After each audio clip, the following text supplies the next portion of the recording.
आपने शादी भी नहीं की? हाँ, शादी की नहीं और शादी करेंगे भी नहीं। हम कोई वो महाराज भी नहीं है कि आपका निजी फैसला, लेकिन फिर हाँ, शादी ना करने के भी बहुत कारण हैं। यहाँ आप देख रहे हो हजारों की संख्या में भक्त लगे हुए हैं। अब हम शादी करेंगे तो शादी के बाद हमें अपने बच्चों का, अपनी पत्नी का ध्यान रखना पड़ेगा। ये एक तरीके से देखा जाए जिम्मेदारी से भागना नहीं होता, इसके लिए इनकी जिम्मेदारी ज़्यादा बड़ी है। कॉलेज में जब पढ़ रहे होंगे कभी किसी से प्यार व्यार हुआ था? हाँ हुआ था? हाँ, प्यार हुआ। प्यार हुआ था? हाँ, प्यार हुआ। तो वो लव एट फर्स्ट साइट था? आज उन सबकी शादियां हो चुकी हैं। अच्छा, और बच्चे हैं। बच्चे वो मतलब जिससे प्यार हुआ था उसकी हाँ, उनकी शादी, हो उन पे बच्चे हैं, 2-2 3-3 वो भी बच्चे आती है कि आपसे आते हैं सब लोग। हाँ, सब लोग आते हैं। चमत्कार। आज उनका जो भाव है हमारे प्रति चेंज हो गया। एक सामान्य सा उमेंद्र जो कॉलेज में पढ़ता है, प्यार भी होता है, फिर वो नौकरी भी करता है, आंदोलन भी करता है, फिर उसके बाद वो यहाँ आता है और अचानक से वो एक महंत और बाबा बन जाता है। देखो, ये सब चीजें पता है, किसी के जीवन में ये सब चीजें चलती हैं। आप किसी का जीवन, किसी महापुरुष का जीवन उठा के देखो।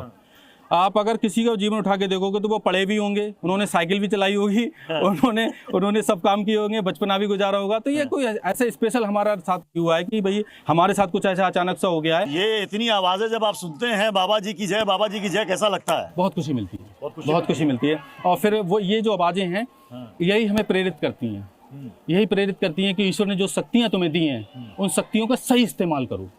आपने अक्सर देखा होगा कि किसी भी दरबार में आपने बहुत झाड़ फूंक देखी होगी कि धूनी दे दो, झाड़ फूंक कर दो, ये नौटंकी ड्रामे। हमारे यहाँ कुछ नहीं होता है। दूसरी चीज़, कभी भी हमारे शब्दों में ये नहीं होता है कि तुम्हारी देवरानी ने तुम पे कुछ करा दिया है, तुम्हारे भाई ने तुम पे कुछ करा दिया है। हम बिल्कुल साफ मना कर देते हैं। कोई हमसे बोलता भी है कि महाराज जी हमें लग रहा है कि हमारे उन्होंने करा दिया, नहीं, वो तो तुम्हें बहुत प्यार करते हैं, उन्होंने कुछ नहीं कराया, क्योंकि यही तो पाखंड है। कई ऐसे हैं जो बाबा बनकर लोगों को ठगते हैं, पाखंड करते हैं। मैं बार बार लोगों से बोलता हूँ कि सही व्यक्ति की तलाश करो और ऐसे लोगों के चक्कर में मत जाओ। अगर जीवन में एक बार आप ठग गए किसी के चक्कर में जाके, तो आपकी सोच सबके प्रति वैसी बन जाएगी। विज्ञान को भी मानते हैं, पराविज्ञान को भी मानते हैं, दोनों को मानते हैं। दोनों का कॉम्बिनेशन है और दोनों के कॉम्बिनेशन से ही कुछ होता है। अंधविश्वास को मानते हैं आप? हाँ, अंधविश्वास, पता है अंधविश्वास क्या है? क्या होता है अंधविश्वास? अंधविश्वास ये होता है कि लोगों के लिए भ्रमित करना। भ्रमित कैसे किया जाता है? भ्रमित ऐसे किया जाता है कि आप इतने रुपए मुझे दे दो, ये अनुष्ठान करा दो, तुम्हारे साथ में ये चमत्कार हो जाएगा। अंधविश्वास क्या होता है कि तुम इतने चक्कर लगाओ धाम पर, 11 बार चक्कर आओगे तब तुम्हारा काम हो जाएगा। अंधविश्वास क्या होता है कि भाई आप किसी को जाके कुछ उपहार दे दो तब तुम्हारे साथ ये हो जाएगा। जो इस तरीके की बातें कर करके लोगों को भ्रमित करते हैं, वो अंधविश्वास फैलाते हैं। इस क्षेत्र की मुल्ला, मौलवी, तांत्रिक, भगत सब हमसे परेशान हैं कि जिन चीज़ों से हम ठगते थे लोगों को, और ये महाराज जी टच करके ठीक कर रहे हैं, 1 रुपया नहीं ले रहे हैं। जिन कामों के लिए आप ये कह रहे हैं कि हमने उन पाखंडियों की दुकान बंद कर दी, सबके। वो कहेंगे कि आपने अपनी दुकान चमका ली। ये तो हमारी दुकान नहीं, ये तो हमारा, समझो, ये वो लोग कहेंगे कि आपने अपनी दुकान चमका ली। कहने के लिए कोई कुछ भी कहता है, ये भक्त अपनी ब्रांडिंग कर, ये सुनो, ये भक्त बोलेंगे। अच्छा, ये भक्त बोलेंगे, भक्त तय करेंगे। आप इंस्टा पे भी है ना?